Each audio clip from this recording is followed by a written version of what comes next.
Supreme court ఆదేశాలతో కొల్లేరు operation కొనసాగుతోంది. చేపల చెరువుల పేరిట ఆక్రమణలకు పాల్పడ్డ వారి భరతం పట్టేందుకు సిద్ధమవుతోంది.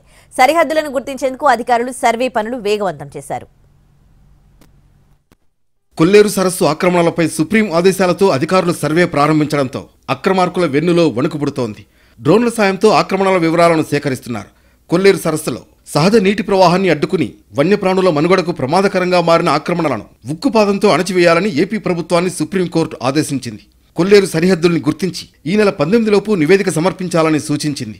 కొల్లేరుకు పూర్వ వైభవం తెచ్చేందుకు కీలక ఆదేశాలనిచ్చింది. కొల్లేరు సరస్సు ప్రకృతి రమణీయతకు పెట్టింది పేరు. విదేశీ పక్షులకు విడిది కేంద్రం, అరుదైన మత్స్య సంపద. ఇదంతా నాణ్యానికి ఒకవైపు. మరోవైపు అడుగడుగునా ఆక్రమణలు, పర్యావరణ విధ్వంసం కనిపిస్తాయి. చేపల చెరువుల పేరిట వేల ఎకరాల్లో ఇష్టారాజ్యంగా తవ్వకాలు సాగించారు. ఒకప్పటి మంచినీటి సరస్సు కాలుష్య కాసారంగా మారింది.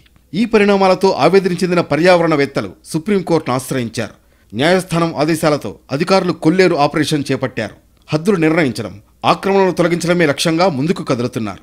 సుప్రీం ఆదేశాలతో ఉపాధికి గండి పడుతుందని లంక గ్రామాల్లోని మత్స్యకారులు ఆందోళన చెందుతున్నారు.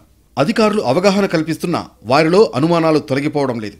సమస్యకు శాశ్వత పరిష్కారం చూపాలని ప్రభుత్వాన్ని కోరుతున్నారు. బాధితుల పక్షాన పోరాడేందుకు స్థానిక నాయకులు రంగంలోకి దిగారు. ఏలూరు, దెందులూరు, ఉంగుటూరు, ఉండి, కైకలూరు పరిధిలోని నేతలు సుప్రీంకోర్టు ఎదుట తమ వాదనను వినిపించేందుకు సిద్ధమయ్యారు.